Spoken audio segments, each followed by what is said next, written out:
This is History in the Haversack, coming to you from the halls of the New England Civil War Museum, where we connect the people of today with the memories and humanity of the people of the American Civil War. I'm Cara Kaminsky, Collections Director. And I'm Dan Hayden, Executive Director. And I hope our audience hasn't missed us too much. I think it's now been how many months, Dan, that we've been gone? It's been a long time, yeah.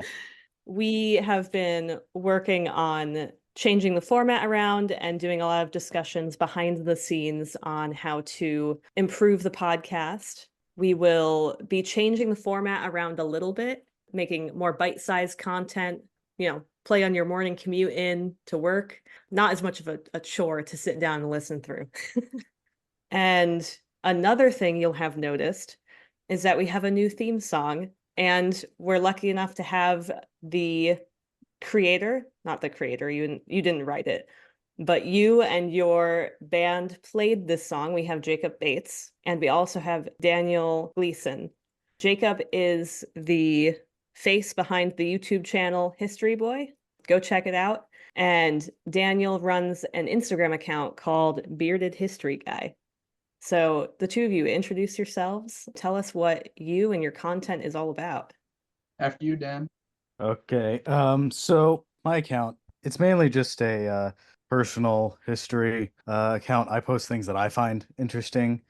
I post mostly Civil War stuff, but there are some Rev War reenactment videos and posts that I've made. There's also a Irish independence post that I made about the ceasefire between Britain and the Republic of Ireland, or at that point, the Irish Free State.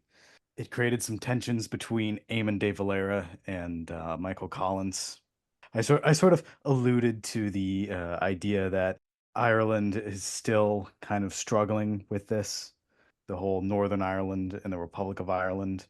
In fact, because of Brexit, there are some ideas that maybe we should reunify. You'd have no idea from your name, Daniel Gleason, that you were Irish. Yeah, no.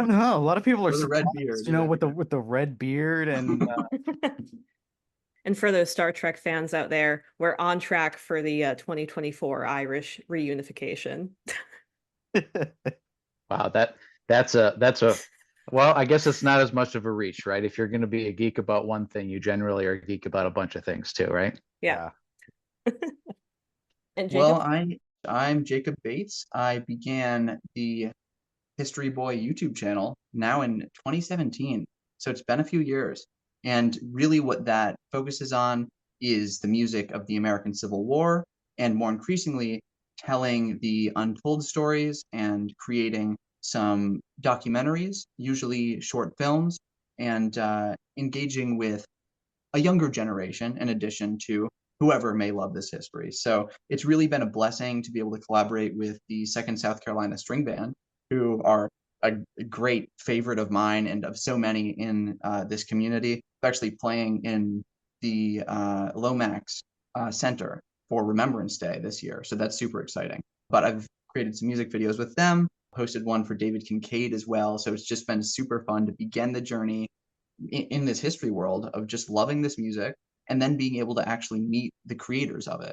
And so through that, I got to interact with Joe Ewers, who is the manager of the Second South Carolina, and became friends with him. So he was really my major inspiration for learning the banjo.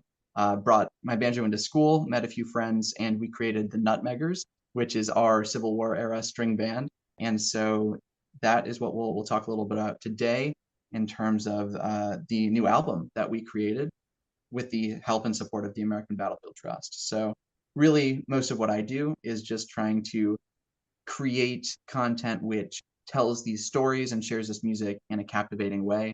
And the New England Civil War Museum has actually had a great impact on me in that regard, and especially Dan Hayden, because a lot of the short films I've made recently have been centering on the real truth that these people who served in the military were citizen soldiers. And that's something that really only hit me when I began to volunteer at the museum and understand just from a different aspect what that war meant for the real people. So thank you so much for having me on here. Love the podcast. Great pleasure to be here with all of you. Of course, we're so excited to have you.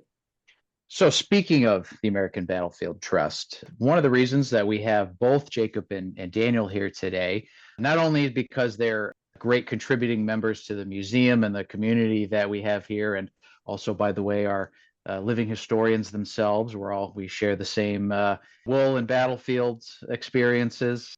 We're very lucky to have both of them together, members of the American Battlefield Trust Youth Leadership Program. And it's a pretty exclusive organization. There's only a few that are chosen every year from schools around the country. And here in Connecticut, amongst our community of volunteers, we have two of them right here. So you have to have a pretty good set of credentials in order to be chosen for this program here. So tell us, both of you, I guess Jacob, since you were last to speak, let's start with you. What are the things that when you applied to this program that you laid out on your resume to make yourself shine as brightly as you could? Well, I first heard about the youth leadership team during our visit to Morton's Ford, which I say our because Dan here was on that very visit. And that was a visit to Morton's Ford at Struan in Virginia. And that's a battlefield that hasn't really received that much attention. We went down there portraying the 14th Connecticut, and we were toured. We were brought around by and had a tour from Bud Hall, who actually was the founder, one of the few founders of the Association for the Preservation of Civil War Sites. After a few years, that turned into the Civil War Trust, and then that is now today what is called the American Battlefield Trust. And Bud Hall, after he brought us around the battlefield and we crossed the river, we literally forded the ford, and came out on the other side. At the end, I had gotten some time, I had gotten a chance to speak with him, and he suggested there is this program that the Battlefield Trust is beginning, and they've done it a few years. I think you'd be a great fit for it. That is a youth leadership team. And so I didn't really know what that entailed, but I took his word for it. He sent me the link. I looked it up, and it was just an incredible opportunity. I couldn't believe it that this existed for people our age, because I don't meet a lot of people that have this interest in this time period in history. So it was a real great pleasure to see this. And I went on, applied, and the application largely stressed, why do you want to be part of this team? What do you think is special about our organization? What could you bring to the table?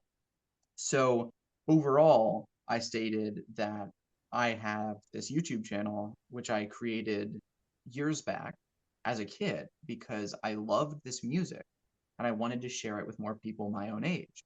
I have now begun working on these documentaries. At that time, I hadn't done any of my short films or released my Bull Run documentary, which I think are some of my best works. But I had collaborated with the 2nd South Carolina, and I had created these videos that I believe are fairly captivating. And one of them actually has gained over 1 million viewers at this point. A few of them now today have. And so I stressed to them, I love this history. I love this music. I want to share it with more people. And this channel is doing that. When they asked what our project could be, I did suggest I have this band of friends that we formed at school, and we've always been working towards an album. So that was the end goal. And then on top of that, Mr. Hall was very kind and did write me a letter of recommendation. So all of that together, I think, was a fairly compelling case. So I'm really blessed that he encouraged me to apply, that he told me about the team. I would have had no idea. And then the next year, I met Daniel Gleason, who was also going on to the team the year after me. We're back to back, and he's from Connecticut. And I said, no way. Like, there's another person from Connecticut that got on, because I believe it's a team of 10 selected out of hundreds. So it's a real pleasure an honor. It's a real honor that both of us were selected. So I'd like to hear about Dan's experience. We've actually never talked about this together. How did you get selected, Dan? What got me into it, I've visited a lot of battlefields, numerous times to Gettysburg, but I talked about in the interview that I had with Laurel Gupton, I think that's her name. That's correct. She was surprised, and she said that you've probably visited more battlefields than I have. So I was down in Spotsylvania, Chancellorsville, Fredericksburg, Gettysburg. I went to the wilderness, of course, and then I went to a bunch of forts for the Revolutionary War. And so I think that's what settled it for me, because like she hasn't probably met somebody that's gone very far lengths to these battlefields for history, but I'm sure there's many more people that do the same. Well, you probably also were able to speak in depth about what you saw there too, I would imagine, right? That's probably the big differentiating factor. Yeah. Ultimately, what I said was that history should be told through a sort of personal lens, because these historical figures, they were people and they had their own emotions, and they weren't just black and white photographs.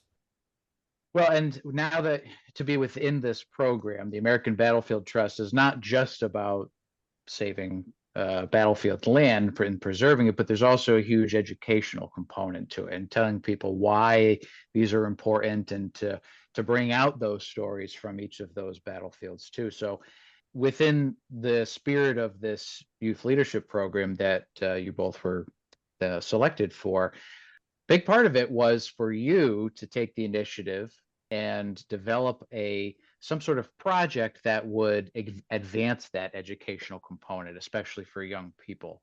And so you had to come up with this on your own, and basically you're right from the genesis all the way through the development and making it stick. So what were each of your projects here? Daniel, let's start with you. What was your project? So I made a Fox 61 student news piece. It was about Seth Plum's uniform, which is now in the New England Civil War Museum. After the family sold the estate, the uniform went to the hands of a private collector, and then it went into a museum down in Texas. But that was recently closed, or so we thought. And that it gave ample time for the New England Civil War Museum to buy the uniform. But this was I made the video while they had the GoFundMe campaign, and so I was trying to garner support for that. But ultimately, it was aired well after well after the uniform was bought. It was still an important, kind of like almost advertisement for the New England Civil War Museum. But I interviewed Kim Perlato, who portrays Seth Plum, and I got him in uniform. And what was nice is that in the background, people were, other reenactors were moving their tents and doing stuff. So it was a nice background ambiance to that. I also filmed the battle. They were really impressed by it, but the one critique that the person had was that, you should have done your outro with the battle behind you. But I was like, I was in the battle. Yeah. I couldn't do the outro if I You'd was stop right in the middle of the battlefield and say, pull "This out the is Daniel camera. Gleason from Fox 61." It'd be very sitcom. It would. You get tackled by a And Reb halfway through it, right? Yeah. So Jacob, tell us a little bit about your project. Well, this being my love of the music of the Civil War era, when I was quite young. And the first album I got was called More Songs and Music from Gettysburg. So that's from the movie, like B-roll music, Camp Chase Fife and drums and things like that. So I fell in love with this music. Fast forward, joined the 8th Connecticut reenactment group, fall in love with the hobby of reenacting, living history, being able to educate people. Fast forward again, we're on the youth leadership team. So I carried that love of music through until now. And I was able to meet a few people at my school about probably 5 months, 6 months before I joined the team, who were interested in playing some of this music with me. We started out with one of my friends playing bones, which are these percussive devices from that era, basically like spoons, if people know what those are. And my other friend playing drum, and I was just singing and kind of ham boning, like clapping along. So we just sing these songs. And then slowly I talked to Joe Ewers from the 2nd South Carolina. He said, you should really get into banjo. So he referred me a banjo maker, got one of those. Another friend started learning how to play the violin that was in the music room. Then another one started learning how to play guitar. My banjo teacher would go on to say that my fiddler here, Sven Eriksson, is the best autodidact he'd ever heard, which means self-taught person. So my friends have immense talent in learning these instruments and are kind enough to play this folk music. When I was applying to the American Battlefield Trust, I wrote in and I told them when they said, what would you like your capstone project to be on? I told them I would love for us to be able to create an album showcasing this music from the Civil War era, because the motto of the American Battlefield Trust is preserve, educate, inspire. So what better way to preserve than preserve music? You know, they're preserving land, we'll preserve the music. What better way to educate people than something they can just turn on, listen, they're having fun, and they're hearing these words that people back then were singing, right? Again, what better way to inspire people than with these jaunty, fun tunes and some really emotional and impactful ones? Really, what we ended up focusing on are Stephen Foster songs, some songs from the Union Army, and some more old time fiddle tunes. Old time meaning it's from likely around the era that the veterans were playing it. So likely more the 1880s. And so we were blessed to be able to create this album, and the inspiration was there in amongst my friends. You know, let's do this thing, and we had this opportunity that was just fantastic. After the head of the program had mentioned to us that a previous student created a podcast on a Revolutionary War battle with his friends voicing different soldiers, I knew that that was actually a possibility. And the trust has just been incredible with the financing and producing, truly helping us to bring this music to a wider audience and bring it to life. So it's been a great honor and pleasure. Recently, I was interviewed by Melissa, actually, who was down at Morton's Ford with you, Dan, and the rest of the gentlemen. And my interview was featured in the Hallowed Ground magazine of the American Battlefield Trust. So hopefully we'll have more attention for that album coming soon. And the album should be out by the end of August or very early September. We're very excited about it. And it's just been an absolute dream come true to be able to produce an album of our favorite songs that these soldiers sang. So both of you in your project really had a big component in helping out the museum here itself. So Jacob, with the music that you're doing, you've created the playlists that we have running in the background for ambiance in the museum halls. So specifically about training and the musket drills, and it has a lovely sound that reverberates through the acoustics in the Great Hall. And Daniel, with your project and your news segment there, even though the final product did come out a little bit later than where the initial fundraising component was, through the advertisement and through the basically your notoriety, we rode a little bit on your coattails with that too, to not only talk to the public about this fundraising projects that we had to obtain Seth Plum's uniform, Seth Plum from the 8th Connecticut Volunteer Infantry, who was killed at Battle of Fort Harrison, September 1864. We brought his uniform back here. So we were able to help with the fundraising there, but also to get that word out about the museum itself so that people know that we're here. It's been one of those little what we call those hidden gems for Connecticut. And matter of fact, we're featured on the hidden gem segments of the Patch here in Connecticut every once in a while. So both of you have very significant contributions to the success of our museum. And as we've heard before, your missions and the way that you approach things are also the way that we approach things collectively at the museum as well. Very personable stories about the average person rather than dates and names and battles and all that. It's really about the story of these real people that were there. And what better way you can do that through either bringing in things that these people actually carried and wore with them, or singing the music that they heard every day, all the time. I mean, that's just about the music. One of my favorite items that we have in the museum, can't remember if I've spoken about this before. It's actually one of the smallest, and it's the reed from a harmonica. And it was found at a campsite.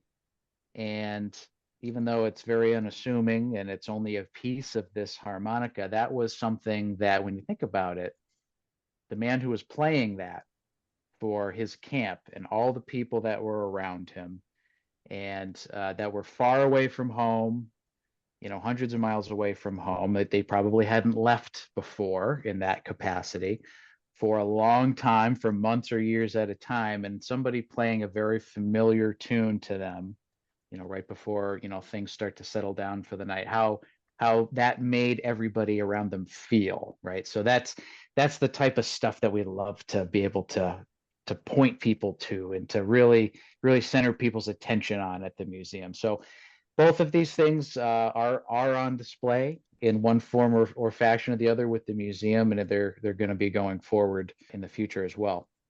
So speaking of going forward, what are your plans going forward?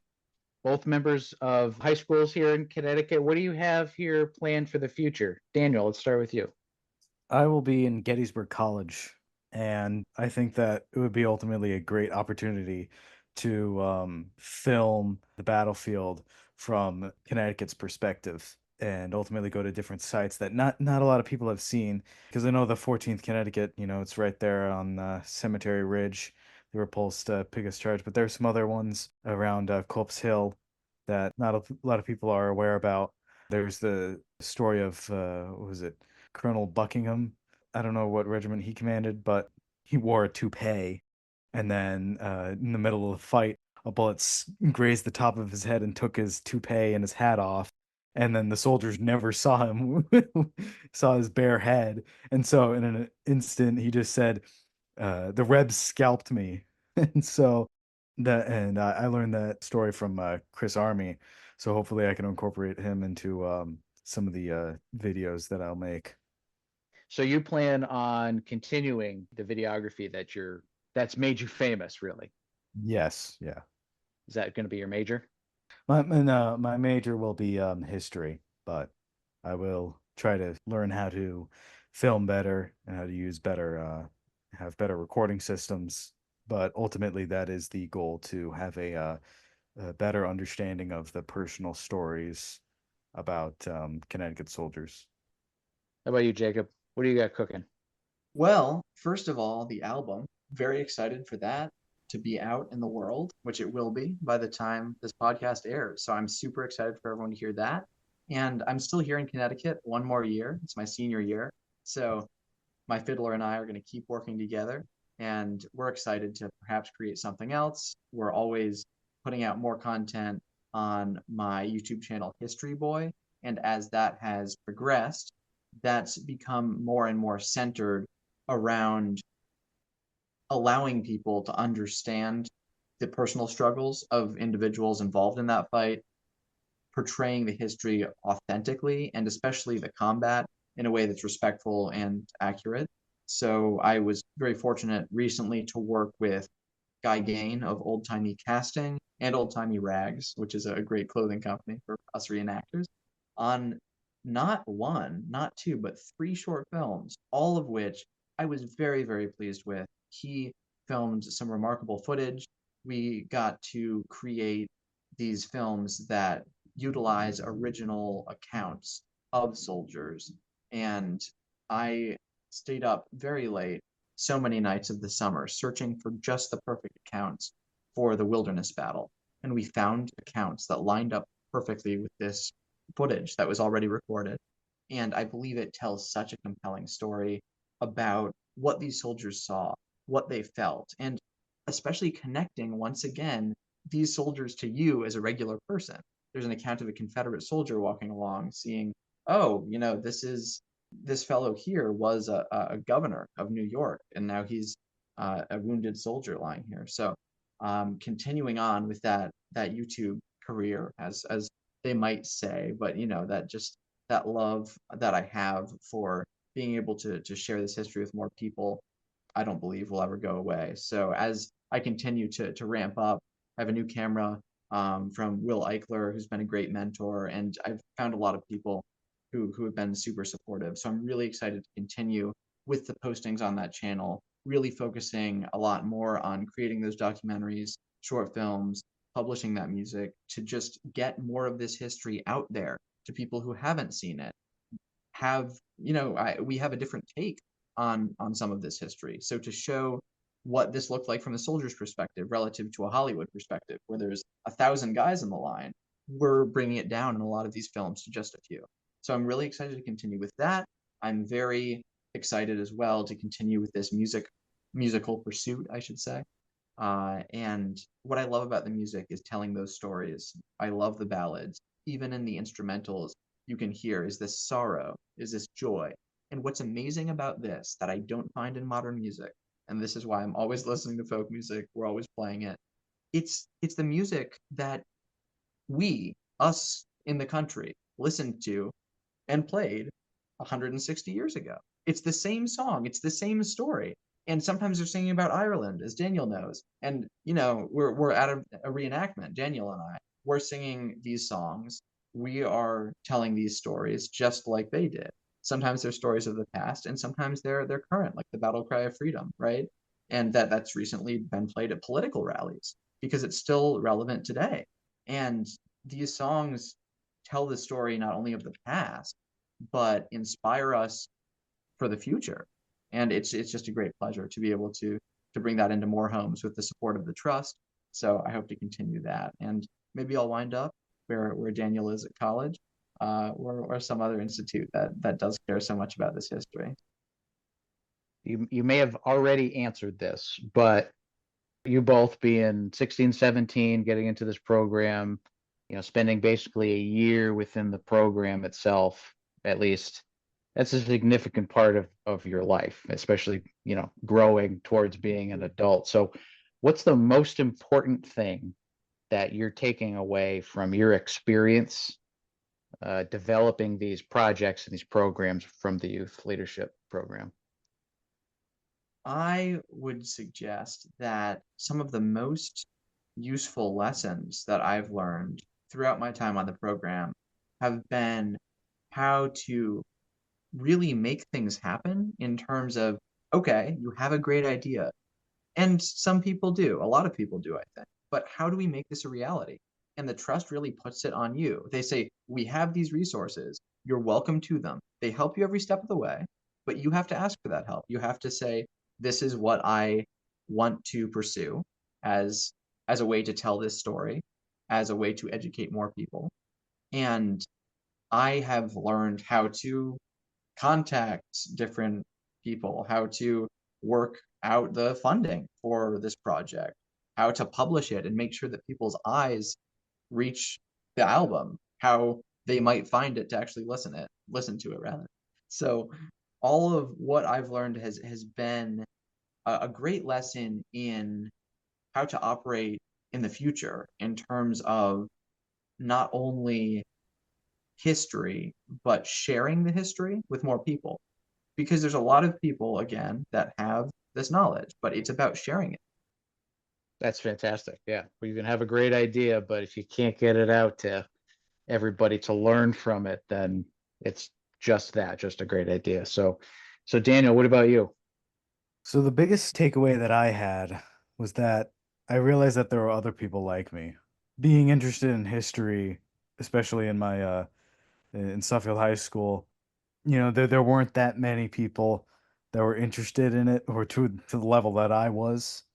But there were to go to Gettysburg and meet up with kids my age and to talk to them and to hear their experiences about history and why they love it. It was just kind of like a breath of fresh air.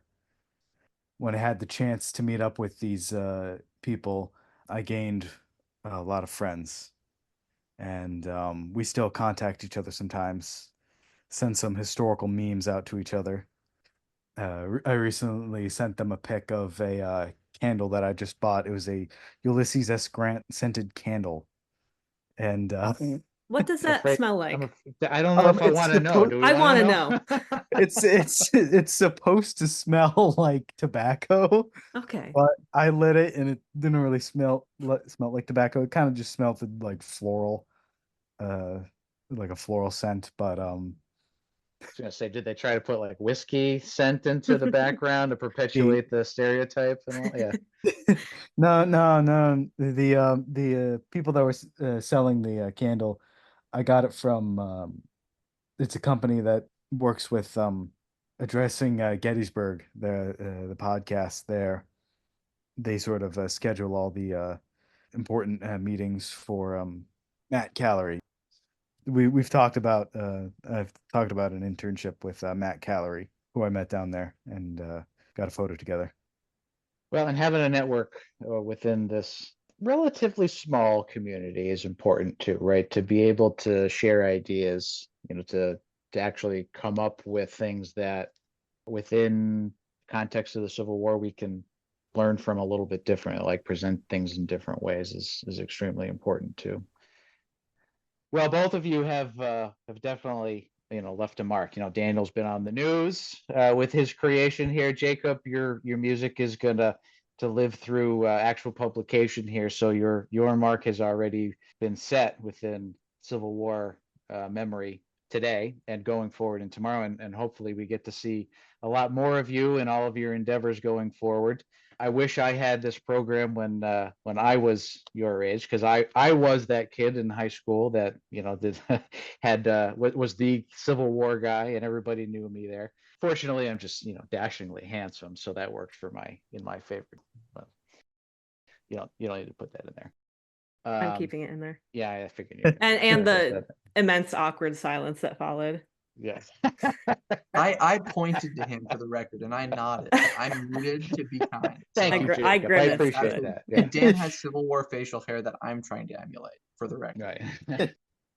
So going forward, if we're going to follow you, how do we and all the rest of your fans here see what you're producing as time goes on? Daniel, how do we find you? You can find me through Instagram, Bearded History Guy. Of course. Yeah. So now I can't shave because that's forever attached to my name. I'll never be able to shave at all. It's staying there. You gotta make an alt account that's like the clean shaven history guy.